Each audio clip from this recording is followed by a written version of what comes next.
The UFC has ripped the air out of the room again, leaving MMA fans stunned as Islam Makhachev reveals a brutal twist. The promotion has zero interest in booking him against Ilia Topuria for the White House card. Just when the hype started to feel real, it collapses. Islam confirms it plainly. There will be no clash with Topuria at the White House event. No secret negotiations. No last-minute surprise. Nothing. He explains that Topuria already has another opponent locked in, a move that quietly shuts the door on one of the most explosive matchups fans were dreaming about. And if that wasn't enough, Makhachev makes it clear the UFC isn't even considering putting that fight together right now. The message hits hard. The fantasy fight, the political spectacle, the massive spotlight, it's all off the table. What sounded like destiny now feels like deliberate distance. Instead of fireworks on one of the biggest stages imaginable, there's silence. The organization has made its stance clear, and for now, the showdown between Makhachev and Topuria remains just talk, not reality. Слама, если Илья и Гэджи сразятся в главном событии, ты бы согласился бы со главным поучаствовать? Ну, так не принципиально для меня драться со главным или в главном. В начале карьеры я дрался в первом поединке турнира. Так что это не такой принципиальный вопрос для меня. Думаю, в Белом доме точно не будет, потому что у него уже есть соперники. UFC в этом бою пока не заинтересован. У меня уже есть так потенциальные соперники. 3-4 человека в моем дивизионе в 77 килограмм, которые уже, можно сказать, заслужили драться за пояс. Так что я думаю, ближайший, 2026 год, маловероятно. Islam Makhachev made it clear he wanted the White House card. He wasn't waiting quietly in the shadows, he pushed forward. In a recent interview, he revealed that he had already spoken to the UFC, telling them directly that he expects to be booked soon. No hesitation, no uncertainty. He saw the event as more than just another fight night. To him, it was a once-in-a-lifetime stage, a rare window to carve his name deeper into MMA history and separate himself from the pack for good. The symbolism, the spotlight, the magnitude, it all mattered. He understood what a victory there could mean. But just as the anticipation began to rise, reality slammed the brakes. Now it feels like the script has flipped again. The momentum fades, the dream matchup stalls, and once more, fans are left staring at what could have been, robbed of the collision between two of the greatest fighters of this generation. The promise of fireworks turns into silence, the expectation into frustration. What should have been an iconic showdown under the brightest lights now hangs in limbo, another almost fight slipping through the cracks while the MMA world waits, restless and disappointed. If somebody wants, let's do it. I tell them I will be ready soon. If White House, of course I want to be in White House because there may be one and only we will make the fighting in White House. I want to be in history. Now I'm already make good money, which one I enough for my family, you know. And now I have everything before. It's also not coming in my dream, you know.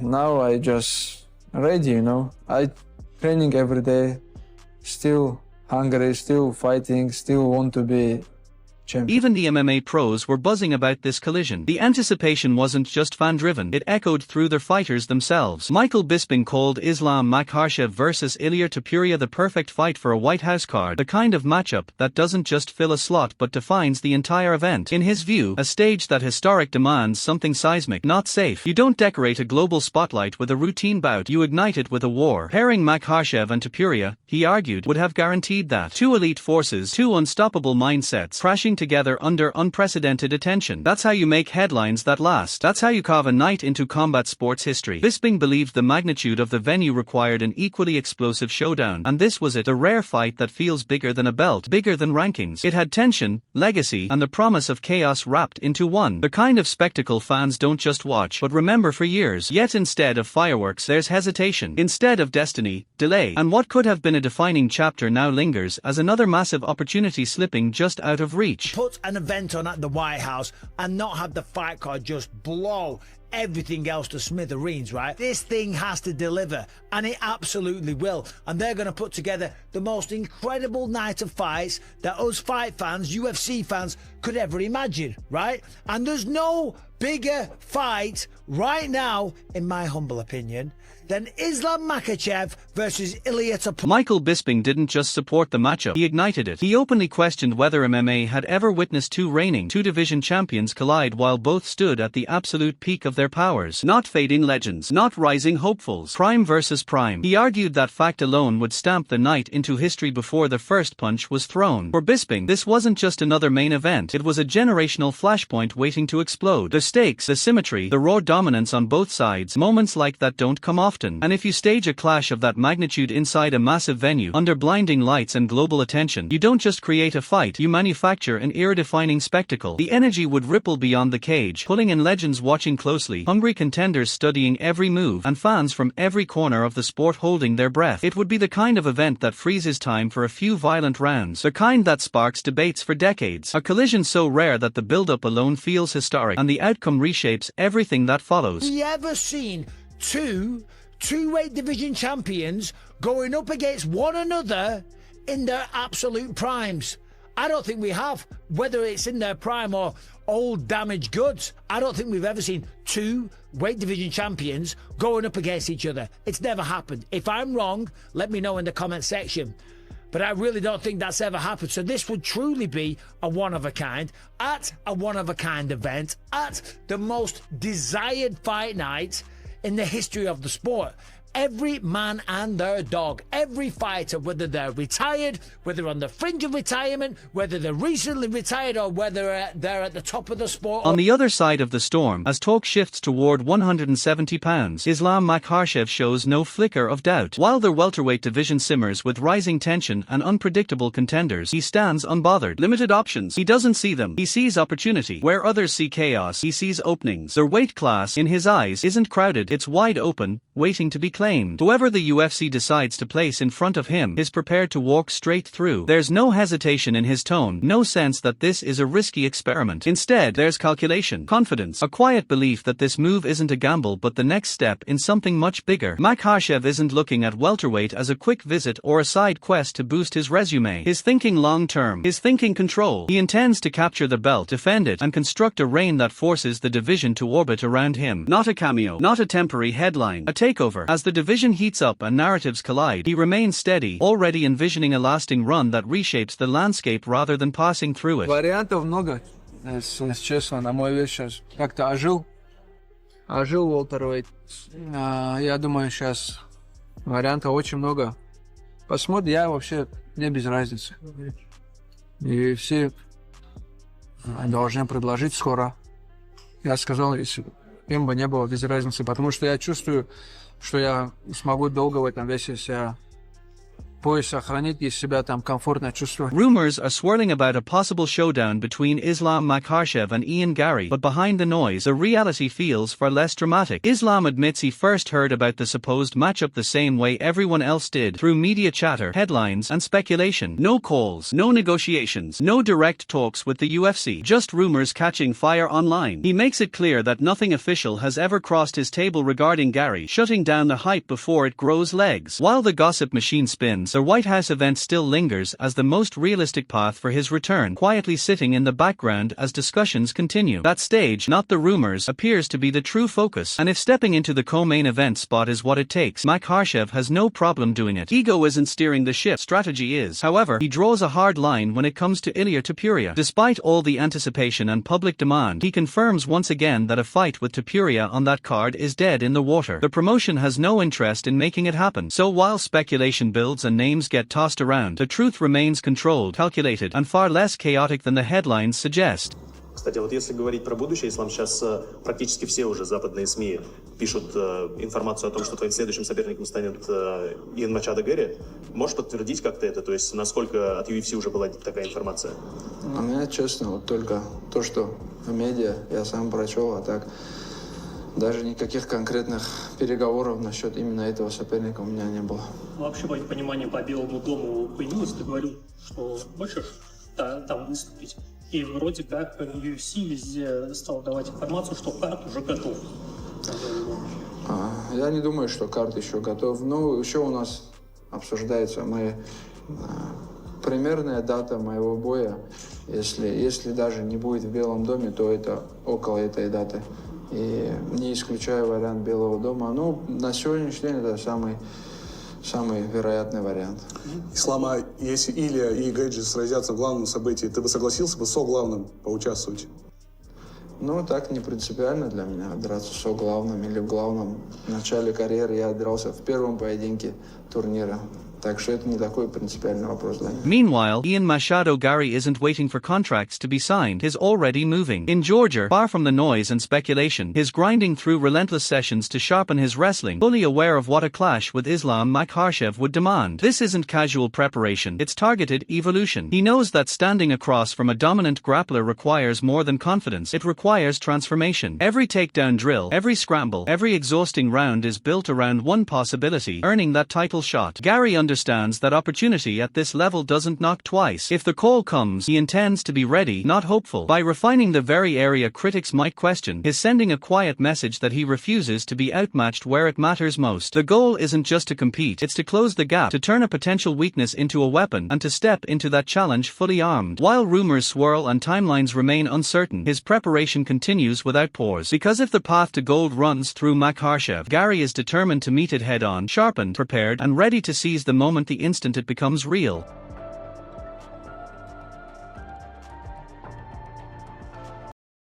Islam Makhachev reacts to Ian Garry's trip to Georgia with a cold shrug, making it clear he isn't the least bit impressed. While others praise the dedication, Islam sees something different, an illusion of progress. He believes wrestling isn't a crash course you can master in 2 or 3 months, no matter how intense the training camp looks on camera. In his eyes, true grappling at the elite level is forged over years of repetition, pressure, and lived experience on the mat, not rushed preparation sparked by a potential matchup. You don't download that kind of instinct. You don't fast-track timing, balance, and chain wrestling against world-class opposition. Makhachev's message is blunt. Sharpening tools is one thing, but building a foundation is another. Competing with elite grapplers demands more than drills and ambition. It demands a lifetime of refinement. So while Garry works to close the gap, Islam remains unmoved, confident that experience can't be manufactured on a deadline. To him, the difference between good and elite isn't measured in months. It's measured in scars, rounds, and years of dominance that can't be replicated in a single training camp. Гэри зачем-то в Грузию полетел, но он, может, не очень разбирается, что это не одно и то же полететь в Грузию или полететь в Дагестан. Как бы, я не знаю, может, он тебя искать полетел. А как ты думаешь, зачем он вообще туда полетел? Ну, я уже как-то говорил, что это является ошибкой для бойцов ездить на какие-то сборы за 2-3 месяца до боя, чтобы потянуть борьбу.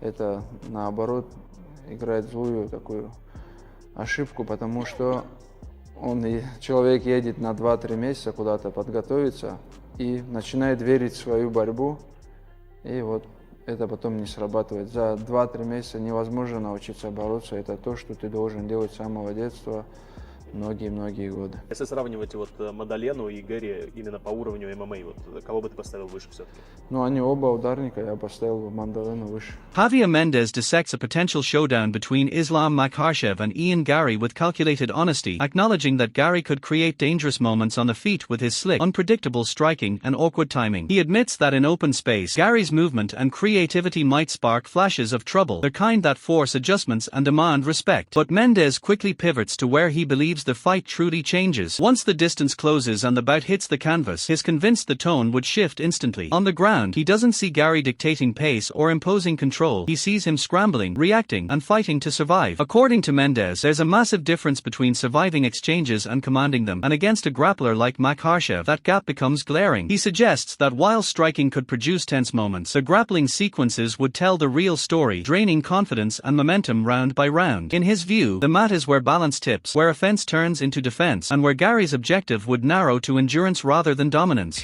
He does well with Islam on the stand-up because he's rangy, he's tricky, all those. But on the ground, he doesn't. He does okay, but he doesn't survive on the ground. I don't think. I mean, well, okay, he might survive 5 rounds, but he won't get the best of Islam on the ground.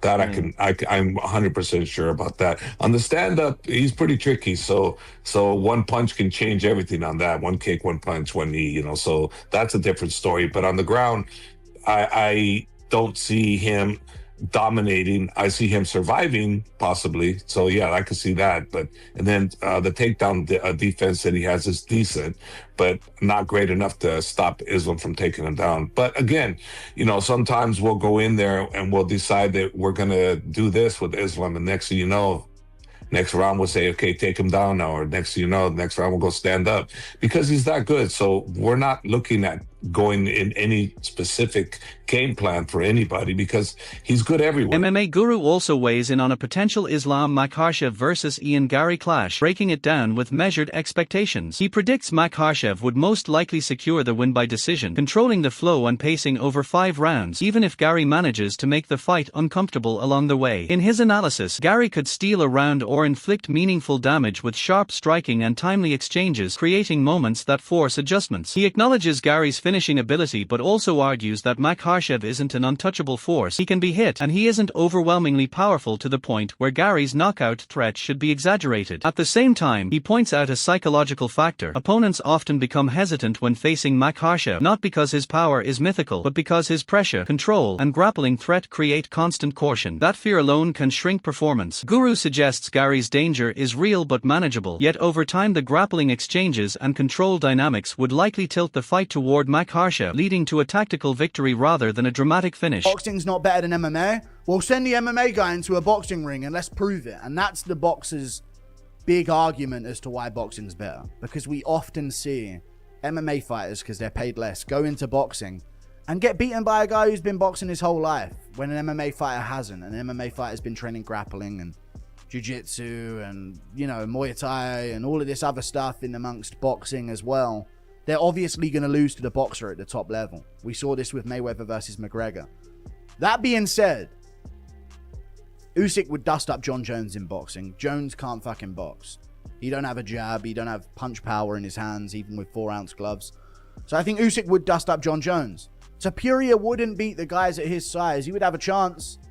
He would have more of a chance, though. Islam Makhachev's manager, Ali Abdulaziz, throws doubt on the idea of a next fight against Ian Garry, questioning the direction altogether. In his view, the matchup fans genuinely want to see is Islam versus Kamaru Usman, a clash that carries bigger stakes and deeper legitimacy. He suggests that anything else simply doesn't make sense from a competitive standpoint. While he admits the UFC could chart a different course, he clearly believes the most logical and explosive option is that elite confrontation. Abdulaziz states that both Islam and Usman are willing to face each other, but ultimately the promotion controls the decision, and it might not align with his perspective. Still, he dismisses the Garry talk with frustration, implying that focus should stay on higher-profile battles. Meanwhile, tension is rising in the middleweight division as Anthony Hernandez sends a direct message. He's ready for Khamzat Chimaev no matter where the fight happens. He argues that Chimaev depends heavily on one dominant strength, while he brings a more complete and versatile arsenal to the cage. Hernandez sees this potential matchup as a proving ground, a chance to expose gaps, outwork expectations, and show he belongs among the elite. For him, it's not just about winning, it's about making a statement and staking his claim as a serious future champion in a division that's heating up fast. You've got all that relentlessness and the ability to potentially neutralize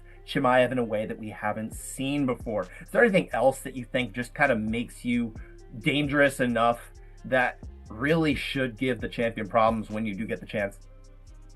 Our grappling defense is really good, so that's one thing, you know what I mean? I think that I could force him to have to stay on his feet. But honestly, with even him, I don't give up where it goes. Grappling, striking, standing up, like, he's got one thing and I got a fucking arsenal. So, I mean, I really don't give a fuck. I want my time to prove that I'm the champion. If he's the challenger, whoever the fuck has the belt, I don't give a fuck.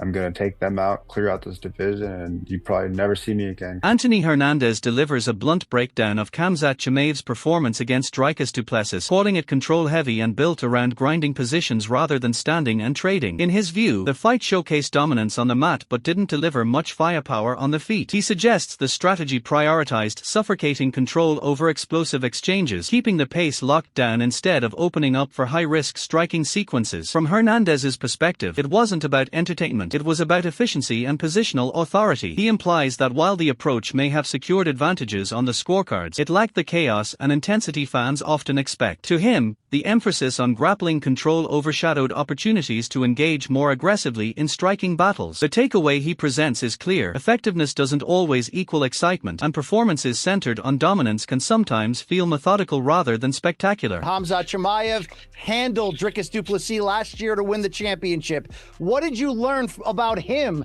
the new champion, in that performance?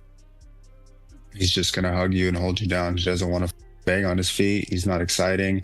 That's kind of what I took away from that. Ben Askren also expressed disappointment in Khamzat Chimaev's approach against du Plessis, arguing that he played it too safe and didn't do enough damage when he had dominant positions. In his view, controlling the fight is one thing, but failing to capitalize with meaningful strikes or fight-ending threats leaves room for criticism. Askren suggests that at the highest level, dominance should translate into visible damage or clear finishing intent, not just positional advantage. He believes Chimaev had opportunities to turn control into real punishment but chose a more measured route instead. From that perspective, the performance may have secured rounds, yet it didn't fully silence doubts about urgency and killer instinct. For critics like Askren, elite fighters are expected to convert control into impact, and when that doesn't happen, questions naturally follow.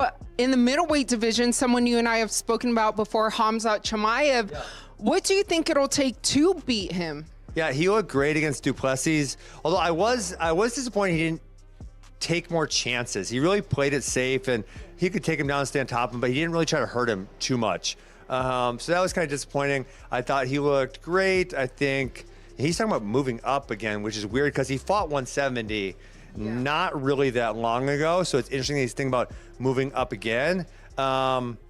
Yeah, he looked great. Anthony Hernandez reflects honestly on his early UFC setbacks, admitting that in the past he sometimes leaned too heavily on confidence and underestimated just how elite every opponent truly was. He recognizes that belief alone isn't enough at the highest level. Preparation, discipline, and respect for the competition matter just as much. Looking back, he admits that pushing through injuries while chasing paydays ultimately cost him performance and momentum, creating setbacks that could have been avoided with patience and smarter decisions. Those choices, he says, came with hard lessons. Now, he approaches the sport differently. He stresses the importance of stepping into the cage only when fully healthy and truly ready to compete at maximum capacity. For him, longevity outweighs short-term gains. He encourages fighters to think long-term, protect their careers, and avoid gambling with their livelihood for quick opportunities. His message is clear: success in the UFC isn't just about talent, it's about timing, strategy, and making calculated decisions that preserve both performance and future potential. What do you believe has been the difference going back to your last defeat, early pandemic against Kevin Holland,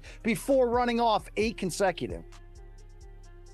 Man, like I tell people all the time, it's sometimes I believe in myself too much, and that's the issue. I was, you know what I mean? I was no excuses at all. But the people that beat me on that night, I thought I was able to be the best of myself, and that was not the case. But what it came down to is, like, I just had to take a long look in the mirror and realize that I can't just fight for money. I got to go out there when I'm healthy, and everyone in this UFC is really good. So you're fighting the cream of the crop, you know what I mean? So when I made that adjustment and only came out healthy, I mean, you see, I've laid it out for you guys that I believe I am championship quality. I thought I was going to run through everyone when I was younger, and I just try to fight hurt. So don't do that, guys. Be smart. Don't play with your money, and just fight for your pride. You know what I mean? Meanwhile, Khamzat Chimaev is more likely to defend his title against Nassourdine Imavov, a matchup that has been building anticipation for some time. Imavov has positioned himself as a top contender through consistent performances and steady momentum, keeping his name firmly in the championship conversation. Fans now feel that the timing aligns, that this could finally be his opportunity to step up and challenge for gold. The narrative around the fight centers on proving legitimacy and answering long-standing questions about whether Imavov can handle the pressure of a title environment. For Chimaev, it represents another dangerous test against a hungry challenger determined to seize his moment. The clash would carry both stakes and storylines, as momentum meets dominance and ambition meets championship responsibility. If it comes together, it won't just be about rankings, it will be about who can rise when the belt is truly on the line. Looking at the top of the middleweight, the top 5 right now, who do you think is most deserving to fight him? Yeah, at this point, Imavov, I would have said RDR, obviously, had he won his last fight, winning, a few in a row like he did coming into the UFC. But, after that, you got to give the nod to Imavov. And when you do fight for the title, do you think that you'll be fighting Hamza? Like, will he still be champion? It's hard to say, you know. I feel like, you know, when you look at historically how often he's been competing and, you know, kind of just tried to get into his mindset a little bit, I don't necessarily know that he'll compete for much longer, or even at middleweight, he might, you know, go up to 205.